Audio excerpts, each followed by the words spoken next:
سلام دوستان، خوش اومدین به قسمت 4 از پادکست فارسی با من.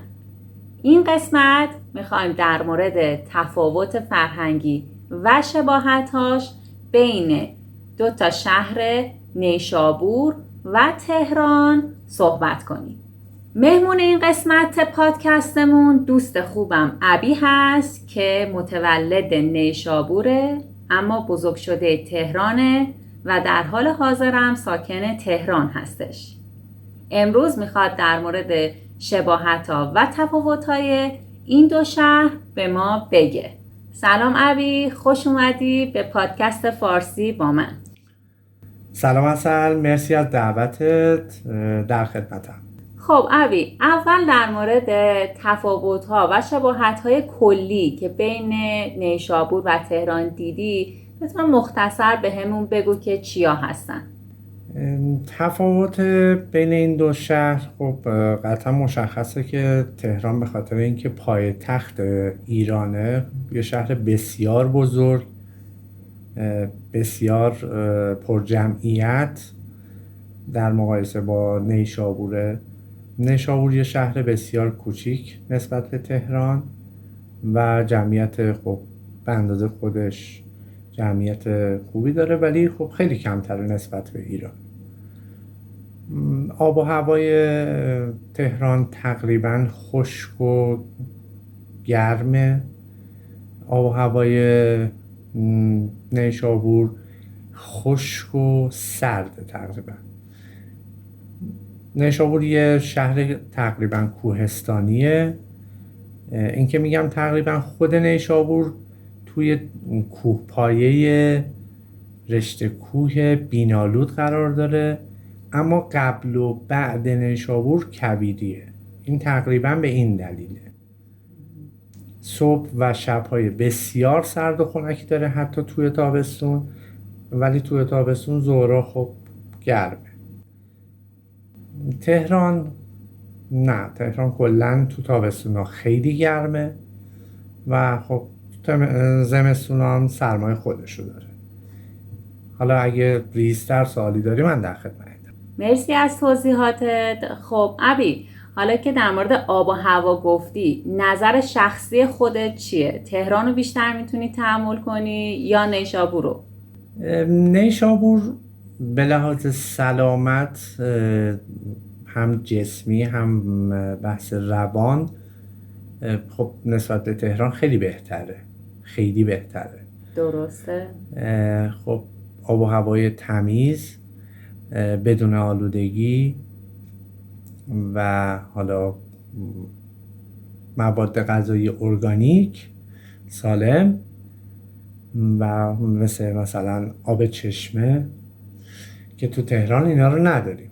تهران خب معایب خودشو داره از این جهت، پارازیت، آلودگی هوا و خب اون شلوغی که داره. توی نیشابور خب یه شهر کوچیکه، شما اگه یه کار داشته باشی این ور شهر بخوای بری اون ور شهر 10 دقیقه‌ای میره انجام میدی کارتو، ترافیک هم نداره اصلا. و اما توی تهران نه، شما حداقل این ور شهر تا اون ور شهر بخوای بری حداقل 1.5 ساعت یه ساعت زمان میخواد تا برسی به کارت، برسی اونجا. حالا مشغله و ترافیک اداره ها بسیار بیشتر از شهرستان هاست و نیشابور و خب همین زمان هم به تبع بعد بذاری برگردی، خب خیلی فرق میکنه از این جهت. خب حالا که از بحث تفاوت‌ها و شباهت‌های کلی رد شدیم، به بحث زبانی میرسیم. تفاوت لهجه‌ها بین این دوتا شهر. خب ابی، به همون توضیح بده چقدر لهجه نیشابوری با لهجه فارسی که توی تهران صحبت میشه متفاوته؟ خب قطعا هر دو شهر به زبان فارسی صحبت میکنن و زبان فرمالشون، این فرمالشون زبان و لهجه فارسیه که خب همون کتابی و گراماتیکیه که خود توی زبان فارسی هست اون انجام میشه. اما ریشه زبان و لهجه زبان نیست. لهجه نیشابوری برمیگرده به خیلی قدیم و حالا آثاری چون مثلا کلیله و دمنه یکی از کتاباییه که خیلی نزدیک به اون لهجه بود که این لهجه تقریبا در حال یعنی داره منسوخ میشه، به ندرت دیگه استفاده میشه و خب تقریبا میشه گفتش که اگه بخوایم الان مقایسه بکنیم نسل جدید و نسل جوان دوتا شهر رو میشه گفتش که 90% یکسان صحبت میکنن با تغییرات لهجه‌ای خیلی ریز. مثلا یک کلمه رو اونا با ا میگن، اونا با نیشابور با ا میگه. میتونی یه مثال بگی بهمون؟ فرضاً توی تهران مثلا میگن که نارنج، نیشابور میگن نارنج مثلا. من هم شنیدم توی تهران خیلی ها نارنج میگن، پس احتمال داره که تهران اصیل نارنجه. نارنجه ولی خب نارنجم میگن اونو.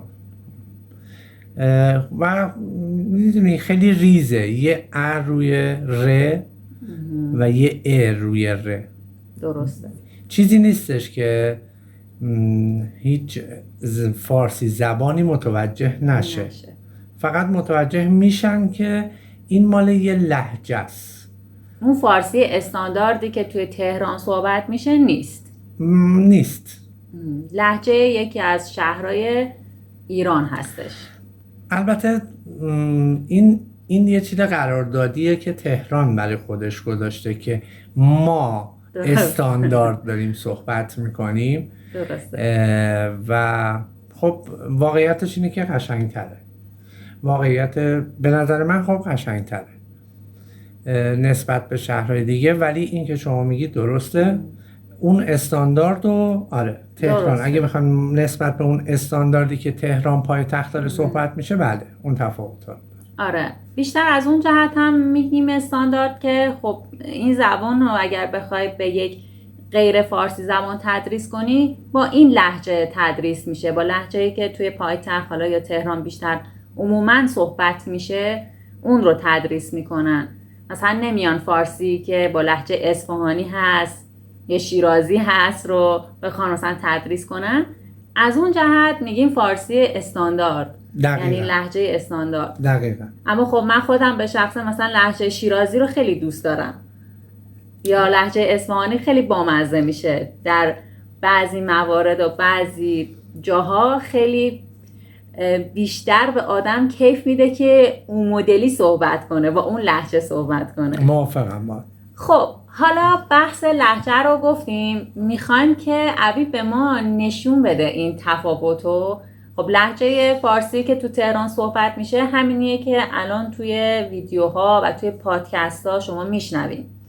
از عبی میخوام که یه سری جملات یا یه داستان خیلی کوتاه اگر میتونه یا الان اگر در ذهنش داره برای ما تعریف کنه و من به عنوان یه فارسی زبون ببینم که چقدر از این داستان رو متوجه میشم یا چقدرش رو متوجه نمیشم.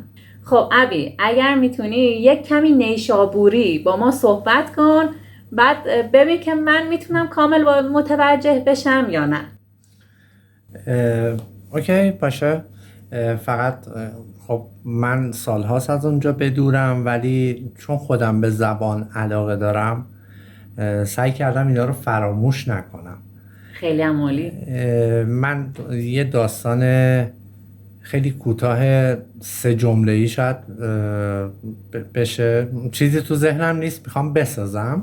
خوبه همزمان میگم و حالا تو برداشت تو و اون چیزی که متوجه شدی رو بهم بگو.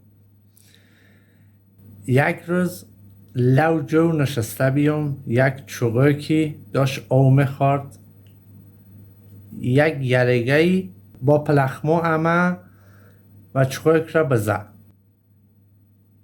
حالا این داستان خیلی کوتاه بود و تو برداشت تو بگو. خب اول جمله به جمله پیش بریم. یک که فکر کنم همون یک باشه، همون تفاوتی که گفتی بعضی وقتا ما ا میگیم مثلا تو تهران ولی اونجا ا میگن. یک و یک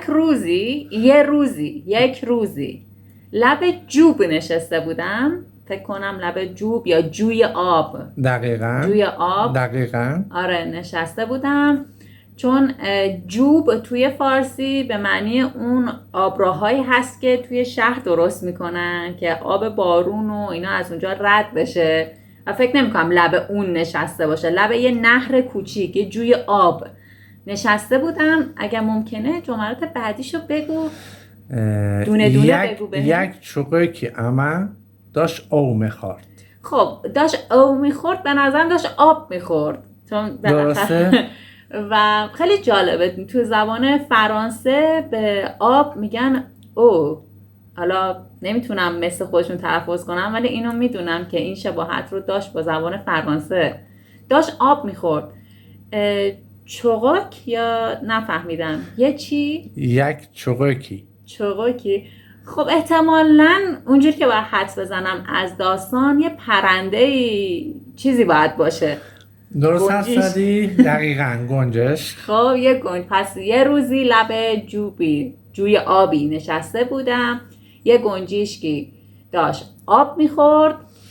یک نفر اما با پلخمو بزایکش. یه نفر اومد، پلخمو نمیدونم چه، با یه پلخموی زدتش. حالا ممکنه سنگ باشه، درسته؟ پلخمو همون تیرکمونه که سنگ میذارن وسط یه، حالا با یه کش بسته میشه به یه چوبی و چیز داره، با اون اومده اونو شکارش کرده و زده کشتتش. حالا نکشتتش، زده. خب تقریبا من میتونم بگم 80 تا 90% رو فهمیدم و خیلی از کلماتی هم که واقعا مثلا چوغک و پلخمو اینا رو اصلا توی فارسی نداریم و استفاده نمی کنیم. اما خب با توجه به کل داستان میتونستم حدس بزنم که حالا اگه تیرکمونم نیست، یه سنگی چیزی هست که باهاش زده. پس به هر حال یه فارسی زبان میتونه 70-80% لهجه نیشابوری رو متوجه بشه، از خیلی به مشکل بر نمیخوره. البته با توضیحاتی که ابی هم داد، الان دیگه این لهجه خیلی استفاده نمیشه و همون تفاوت تلفظی یه سری کلمات و یا اون آهنگ صحبت کردن جملاته که متفاوته، که اونم خیلی تفاوتی نمیکنه توی فهمیدن زبان. درست داری میگی. همونطور که گفتم زیاد تفاوت نداره به جز یک کلمات خیلی حالا خاصی که اونها هم الان دیگه استفاده توی نسل جوان امروزه استفاده نمیشه، اونجا اصلا استفاده نمیشه. خب اینا رو گفتم که فقط بدونیم که تفاوت زیادی تو لهجه نیست. شما اگه دوتا کلمه هم متوجه نشی، مفهوم این داستان رو گرفتی چی بود، دقیقاً کاملا متوجه شدی. حالا به لحاظ زبانی شما کاملا متوجه شدی چه اتفاقی افتاد. درسته. یعنی اگر در مورد این داستان من از شما سوال بپرسم، میتونی سوالا رو جواب بدی. حالا دوتا کلمه مشخص نبود. خب این قدیمی بود. خب حالا بریم سر بحث مورد علاقه من، غذاهای این دوتا شهر. در مورد غذاهای محلی نیشابور بهمون بگو، مثلا چه غذاهایی داره توی نیشابور که خیلی اونجا درست میکنن و توی تهران کمتر میخورن یا نمیخورن؟ در مورد رژیم غذایی یا غذایی که استفاده میشه، تقریبا اون هم مثل لهجه و زبان فارسی الان دیگه تفاوتی نیست. غذاها همون غذاهاست. خب از قدیم یه سری غذاهای خاصی بوده و به ندرت هنوز توی خانواده‌های بسیار کمی اون غذاها یعنی استفاده میشه و تو رژیم غذاییشون هست. اما همونطور که گفتم تو نسل امروزی دیگه اونا نیست. حتی تینیج های اونجا دیگه اینا مثلا دوستش ندارن این غذا رو. خیلی چیز باب میلشون نیست. یه نمونهشو میتونی به همون بگی؟ مثلا ما توی اون رشته کویی که بهتون گفتم، بینالود اونجا توی اون کوهستان مثلا یک گیاه هست به نام کمای که خب توی زبان نیشابوری بهش کما گفته میشه. این یک گیاه بسیار آرام بخشه و خودروه، حالا اصطلاحاً وحشی و خودروه، و خب با این یه آشی درست میکردن قدیم که خب من خودم خیلی دوستش دارم و الان دیگه خیلی به ندرت دوستش دارم و به ندرت هم توی رژیم غذاییشون هست.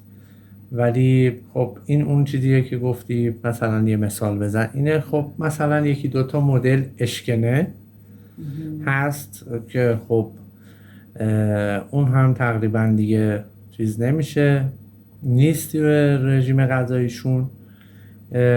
بخوام الان نسل امروز رو بگم، واقعا 99% تفاوتی نداره. انقدر ارتباطات زیاد شده، انقدر همه از طریق حالا شبکه‌های اجتماعی یا مسافرت ها انقدر با همدیگه در ارتباط شدن و دنیا یا حتی کشور ایران کوچیک شده، انگار همه با فرهنگ هم آشنا شدن، هم عادتهای خوب و یا حتی عادتهای بد همدیگر هم برداشتن و همه چی قاطی شده با هم دیگه. دقیقاً دیگه مرز اونجوری وجود نداره بگیم این فقط توی مثلا نیشابوره، این فقط تو تهرانه، اون فقط تو شیرازه.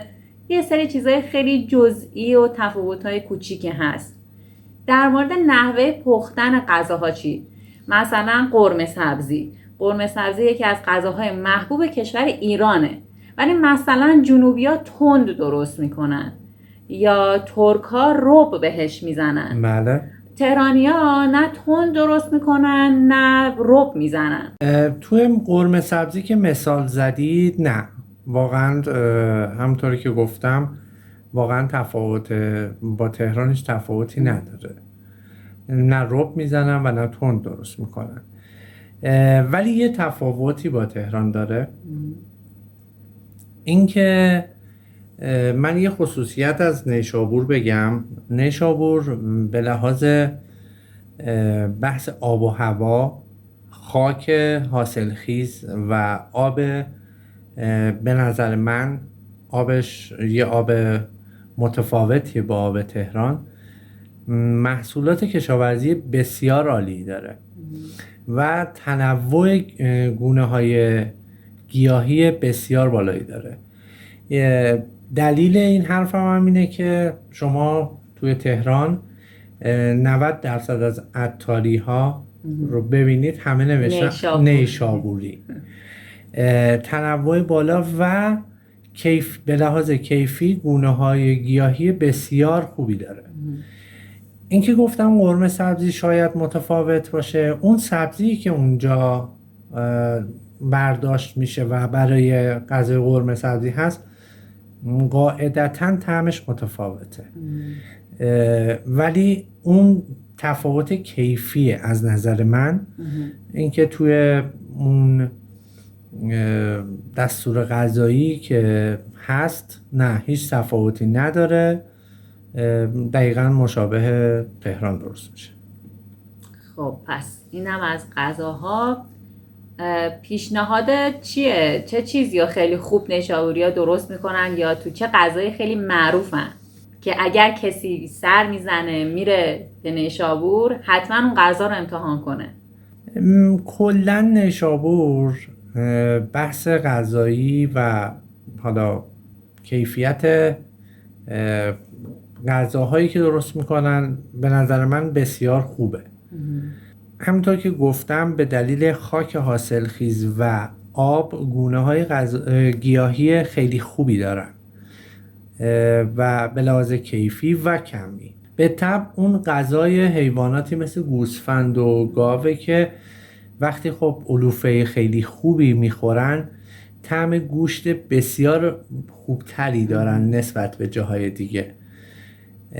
پس همینجا توی متریال مثلا یک غذا مثل همون گوشتش کاملا با تهران میشه گفتش متفاوته. طعم بسیار بالایی داره، کیفیتشون خیلی بهتره. خیلی بهتره اصلا واقعا.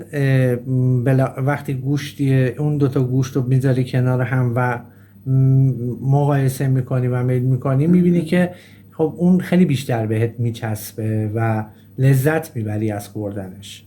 درست. این که بخوام بگم غذای خاصی، غذا یه مقوله خیلی سلیقه‌ایه. خب مثلا اونجا همون آشی که گفتم و من خودم اگه برم اونجا تو فصلش برم، خب ترجیح میدم اونو حتما یه روز در میون بخورم. مخلفات اون آش رو میتونی بگی که شامل چی هست؟ یکیش سبزی کما بود. سبزی کما، نمک، فلفل، ماست و حالا کدو و رشته آشی. خب خیلی هم ساده است. خیلی ساده است. خیلی هم ساده آره است. خیلی ساده است، ولی خب اون گیاه یه طعم منحصر به فرد و بوی منحصر به فرد درسته. بسیار زیادی داره، بسیار زیادی که مثلا شما امروز توی خونتون اون غذا رو آماده بکنید، مطمئنا 2 تا همسایه اون ورترتون هم این بو رو متوجه خواهد شد. به من هم از این سبزی ها داده بودی. بله. و یک بار به صورت پلویی خوردم، یعنی داخل برنج آماده شد و من اون رو دوست داشتم. اما بار دیگه توی همین مدل آش خوردم، زیاد دوست نداشتم به خاطر اون بوی خیلی قوی که داشت. برام یه ذره ناآشنا و خوب نبود. اما توی برنج که قاطی شد و مثل سبزی پلو با اون قاطی شد و درست شد، اون رو دوست داشتم. اون که با پلو درست شد که اصطلاحاً بهش میگن کما پلو. اسمش رو یادم رفته. کما پلو. اون خب این کما اول توی آب میجوشه تقریبا نیم ساعت. شاید بهتر باشه 2-3 بار آبش رو عوض بکنیم. بعد از اینکه این اتفاق افتاد، ما اونو بعد با پیاز خب تفت بدیم، یعنی تو 2 مرحله بیشترین عطر و بوی ازش گرفته میشه. دوباره این که با برنج دم میشه، مرحله سوم دوباره ازش گرفته میشه و مثلا به برنج داده میشه اون عطرش. اون بوی تندی که شما دوست نداشتی رو تقریبا 80% رو گرفته توی این مدل غذا. به خاطر این شاید دوست داشتی. گفتم اکثر نیشابوریا الان دیگه به خاطر همین بوه اونو دوستش ندارن، ولی خب خیلی هم هستن که دوست دارن، از جمله خود من. مثل شما. خب حالا بریم سراغ بحث سوغات. سوغات معروف نیشابور چیه؟ نیشابور بزرگترین سوغاتی که داره و تو کل دنیا معروفه و مشهوره فیروزه نیشابوره که حالا توی گوگل هم سرچ بکنید تقریبا میشه گفت تو رتبه اوله توی دنیا به لحاظ خاص بودن و رگه های خیلی قشنگی که داره و ناب و بکری که داره، خیلی خلوص بالایی داره. خب کسایی که علاقه‌مند به حالا انگشتر و زیورالات باشن، قطعا این جزء انتخابشونه.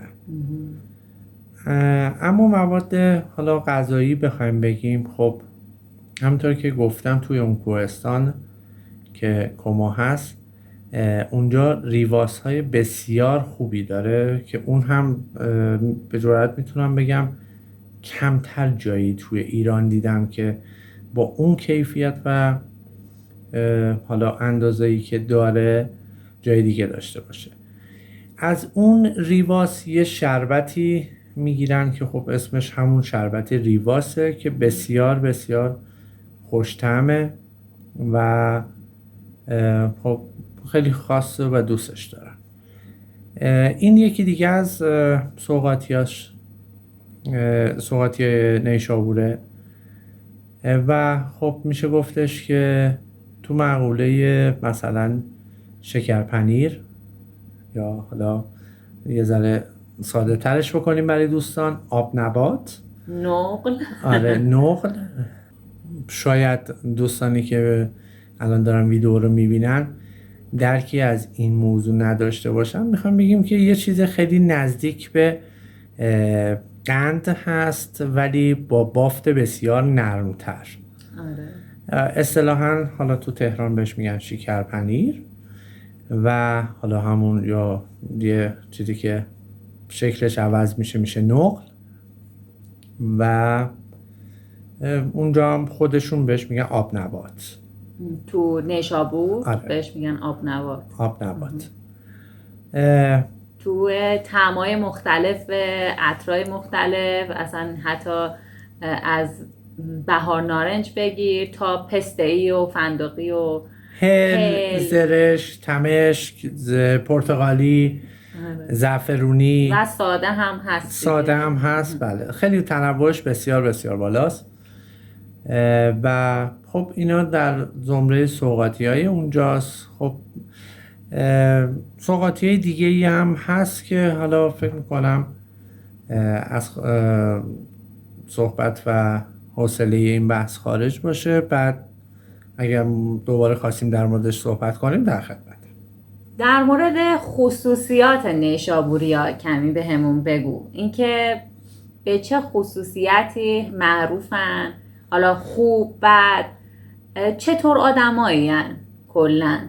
یه بحثی رو شروع کردی که خیلی بحث برانگیز شاید اختلاف نظر زیادی داره. آره. خب ما نظر شخصی تو میخوایم بدونیم. ببین از نظر من این که حالا خوب و بد که گفتی، از نظر من خصوصیات بد یا به طور کلی بخوایم بگیم آدم هایی که اخلاقیات و خصوصیات بد دارن تو همه جا هستن. قطعاً. خب قطعاً تو نیشابور هم این میتونه یه خصوصیت خیلی بارز باشه. راستشو بخوای الان در این مورد به دلیل اینکه من سالها من بخوام نظر خودم رو بگم، سالها دور بودم از اونجا، توی این موضوع زیاد بروز نیستم که بخوام فرض مثال بگم که مثلا این خصوصیت بدو دارن.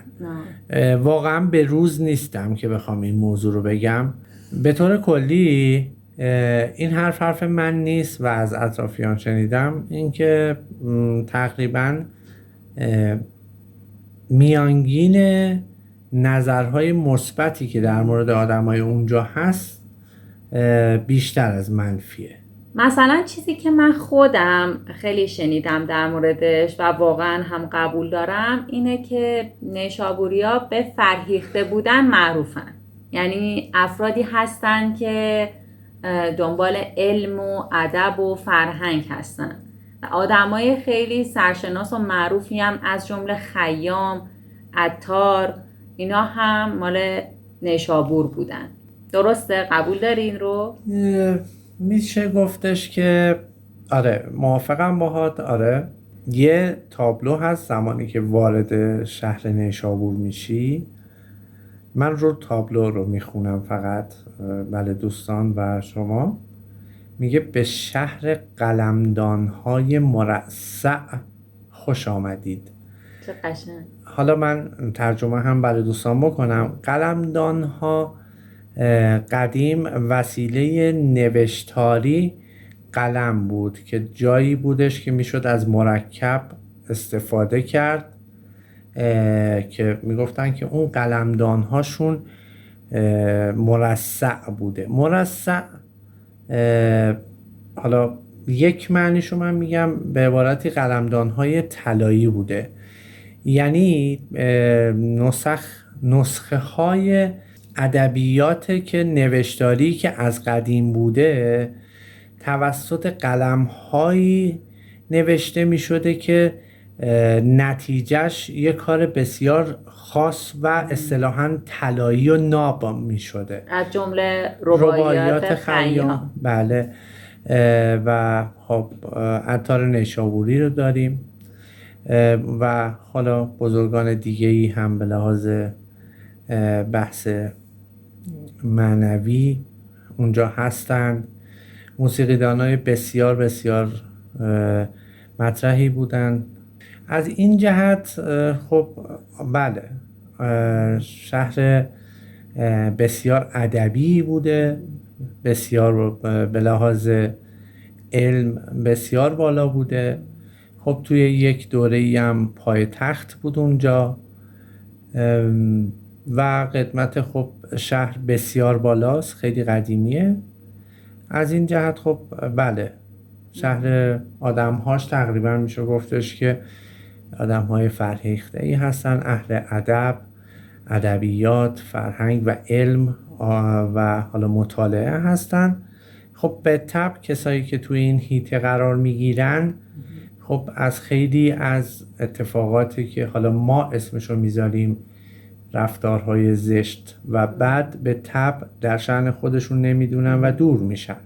خب ابی، حالا دوستانی که میخوان بیان ایران و به طبع میخوان از نیشابور هم دیدن کنن، بهشون پیشنهاد میدی که کجاها رو برن ببینن؟ به جز آرامگاه خیام که خب من فکر کنم من خودم برم نیشابور اولین جایی که میخوام برم اونجاست. جای دیگر رو تو بهمون معرفی کن.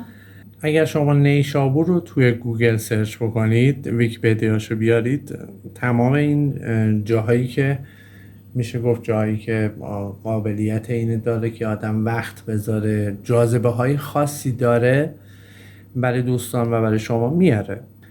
حالا اونو من میذارم به عهده دوستان. اما من یه پیشنهادی که میدم اینه که به مدت چند روز توی اون شهر نیشابور توی فصل حالا بهار یا تابستون بمونن و اون مکانهایی که هست و خب میتونن راحت برن ببینن و بازدیدشو داشته باشن، مثل همون خیامی که گفتین، عطار، کمال الملک یکی از بزرگترین نقاشان ایران و خب جاهای دیگه‌ای هم داره. یه توی همون رشته کوه حالا اصطلاحاً یه غاری داره به نام 7 غار که 7 تا غار پشت هم پشت به پشت هست.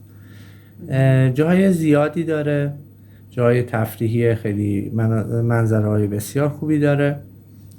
ولی من خودم علاوه بر اونها پیشنهاد میدم که توی اون شهر چند روزی بمونن و فقط بخورن و استراحت کنن و از آب و هوای خاصش لذت ببرن، مخصوصا صبح نیشابور که حالا قدیمیا و عرفا و حالا شاعرها هم از خاص بودن این صبح توی کل دنیا که یه انرژی و یه صفای خاصی داره ازش اسم بردن، صبح نیشابور، از اون استفاده بکنن و لذت ببرن.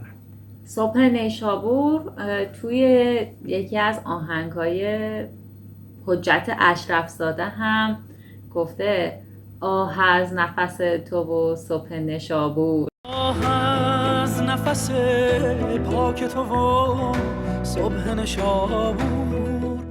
بله آره اونو من هم شنیدم. پس پیشنهاد ابی اینه که چند روز فقط بمونید تو اون مکان و از اون صبحش استفاده کنید، از غذاهای ارگانیک و با کیفیتش لذت ببرید. در کنارش جاذبه‌های خیلی معروفش که حالا به قول ابی تو ویکی‌پدیا هم بزنید براتون میارم، میتونید دیدن کنید. حالا در مورد خصوصیات اخلاقی به ما گفتی و اینکه چیکار کنن تو نیشابور، کجا برن و اینا رو توضیح دادی. در مورد رفتار نیشابوریا با افراد غریبه منظورم حالا توریستان، حالا توریستای خارجی یا حتی ایرانیایی که از شهرهای مختلف دیگه به نیشابور سفر میکنن، چطوریه؟ مثلا رفتارشون خیلی دوستانه است یا زیاد غریبه تو خودشون راه نمیدن؟ همونطور که گفتی کلا ایرانی‌ها مهمون نواز هستن و خب خیلی غریبه ها رو دوست دارن. به طب خب از این قانون هم نیشابوریا تبعیت میکنن، از نظر من بسیار بیشتر از جاهای دیگه، که من خودم به شخصه منتقد این رفتار هستم، چون از حد تعادل خارج میشه. بیش از حد مهمون نوازن. آره، اصطلاحی که بخوام یعنی در قالب یک کلمه بگم که بتونم منظورم رو بیان بکنم، اصطلاحاً غریب پرست هستن، یعنی به حد پرستش این کار رو انجام میدن و من خودم منتقد این صفت و رفتار هستم. حالا اولیش که اون موضوعیه که آدم باید حد تعادل رو داشته باشه، دوم این که خب این غریب پرستی در جایی اتفاق میفته که خب شما نسبت به یک هم شهری خودت باید یه اجحافی رو بکنی که بری در مقام پرستش غریبه قرار بگیری. حالا این موضوع رو باز کردین و گفتین بله بسیار مهمان نوازن، پس خوش به حال توریستا دیگه. آره خیلی فکر میکنم خیلی بهشون خوش خواهد گذشت. در مورد هزینه زندگی به ما بگو به نسبت تهران، یعنی حالا ما معیارمون تهران باشه، هزینه ها حالا از هزینه رستوران، از وسایل نقلیه عمومی تا هتل و اینجور چیزها، به نسبت تهران چطوریه؟ شهر گرونیه یا ارزونیه؟ قطعاً گرونترین شهر ایران تهرانه. خب و هزینه‌اش خب خیلی بالاتر از شهرستان‌های دیگه، این مشخصه. اما به نظرم توی نیشابور هزینه‌ها خیلی کمتر از شهرهای مشابه خودش هست. دلیلش اینه که باز برگردیم به اون حاصلخیزی و آبی که داره. خب به راحتی میشه با هزینه‌های خیلی پایین آدم یا مالک یک قطعه زمین بشه یا میتونه اجاره بکنه، رنت بکنه اونو، و خب میتونه تو قسمتی از اون مایحتاج اولیه‌اش رو خودش کشت بکنه و خب به طب میتونه، اگر چون فضا میتونه داشته باشه توی همون بافت خارج از شهر، باز میتونه مواد لبنیش رو خودش داشته باشه، یه گاو گوسفند داشته باشه و این کار رو انجام بده. البته اینا نظر منه، الان تو این اتفاق نمیفته، اکثرا خب میرن زندگی شهری و خب این شیر و حالا مواد لبنی که هست و مال شرکت‌های تجاری رو میخرن. از این جهت خب بسیار بسیار هزینه پایین تره. شهر وقتی کوچیکه شما به هزینه رفت آمده بسیار کمی داری، مثلا چون شهر کوچیکه خیلی راحت حتی پیاده میتونی از محل کارت به خونت بری، از خونت به محل کارت بری. ولی مثلا تو تهران خب درصد کمی هستن که این توانایی رو دارن و نزدیک به محل کارشون باشن. آره به طب خب خیلی پایین تره و کسی که اهل زندگی کردن باشه میتونه خیلی هزینه هاشو پایین تر بیاره با اون فرمولی که گفتم. خب ابی آخرین سوال، نظر شخصی تو بگو، زندگی تو تهران یا توی نیشابور؟ قطعا نیشابور. چرا پس تهرانی؟ من به خاطر یه سری دلایل شخصی و حالا شرایطی که دارم هستم تهران، ولی همونطور که تو صحبتام گفتم اگر کسی بخواد واقعا زندگی بکنه یعنی از لحظه هاش لذت ببره، بین این دوتا شهری که مورد بحثمون هست قطعاً پیشنهاد میدم نیشابور و گزینه نیشابور رو تایید میکنم. در نهایت اینه که من خودم اگر شرایطم و اون دلایل شخصیم نبود، شاید واقعا این کار خودم هم انجام میدادم. خب با چیزایی که گفتی، این که مثلا آدم میتونه به راحتی یه باقی اونجا داشته باشه، حالا خودش در حد مصارف شخصی خودش یه سری محصولات رو بتونه بکاره داشته باشه، برای من هم یک زندگی رویایی و جالبیه، یه زندگی ایدئالیه، مخصوصا که خب هیچ وقت همچین جایی رو نداشتم و همچین زندگی رو نداشتم. یعنی من از بچگی توی آپارتمان توی شهر بودم و اینا کاملا برام موضوعات خیلی جدید و ناآشناییه.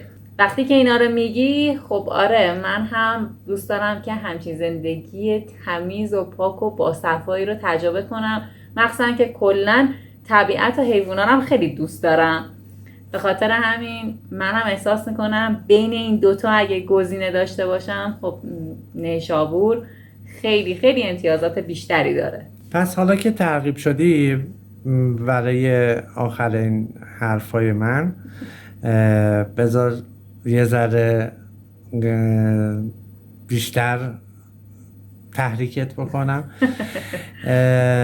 تو تصور کن یه صبح که خواب بیدار میشی و فرضاً میخوای مثل همه صبحونه بخوری، با یک کره ارگانیکی که از شیر طبیعی گرفته شده میخوای برای خودت یه نیمرو درست بکنی، گوشه ای از اون زمینت یا باغت یا حالا جایی که هستی چند تا مرغ داری، صبح میری دستتو میکنی زیر مرغ و چند تا تخم مرغ بر میداری، البته اگه نوکم نزنن و میای توی اون کره توی ظرفت میشکونی و با یه نون سبوسدار بسیار سالم ارگانیک صبحونتو میخوری.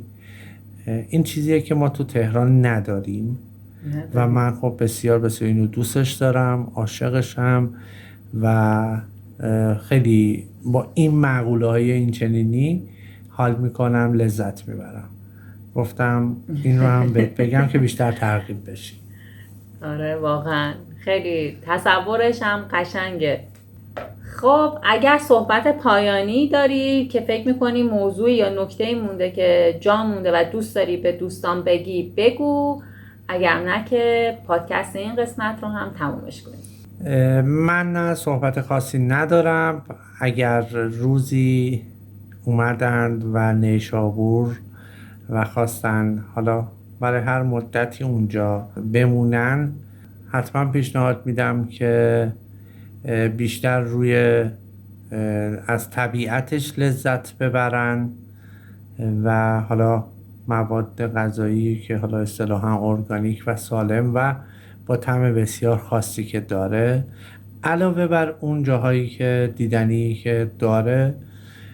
من نگفتم چون تعدادش خیلی زیاده، تو ویکی‌پدیای نیشابور هست، میتونن خودشون سرچ بکنن، ولی اون بحث لذت بردن از آب و هوا رو حتما تست بکنن. و صبح نیشابور، آره صبح زود. این که میگم صبح زود همراه با سپید دم، یعنی همزمان با بیدار شدن خورشید توی نیشابور اونا هم بیدار بشن، از اونم استفاده کنن و از اونم استفاده بکنن.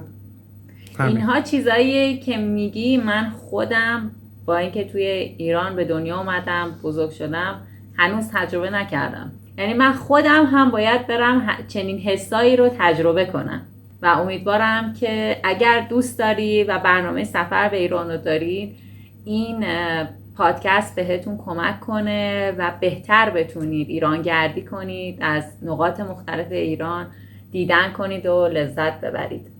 مرسی ابی که این قسمت اومدی با همون و من کلا نیشابور رو خب میشناختم. الان با این صحبت کردی که بیشتر هم خوشم اومد ازش که خودم دوست دارم حتما یک بار نیشابور رو ببینم از نزدیک، مخصوصا صبح نیشابور رو. خواهش میکنم. مرسی از تو که منو دعوت کردی به این پادکستت و گفتگو. امیدوارم که تونسته بوده باشم و که کمک کرده باشم به تو و فالوورات و سابسکرایبرات. حتما همینطوره. امیدوارم که مفید فایده واقع شده باشه. حتما همینطوره. مرسی که اومدی دوستان. ممنون که تا اینجای ویدیو، تا آخر ویدیو همراه ما بودین. اگر سوالی دارین حتما برام تو کامنت ها بنویسین. اگر سابسکرایب کنین و لایک و کامنت کنین خیلی خیلی خوشحالم میکنین. مرسی. اسم من عسله. دوستتون دارم. خداحافظ.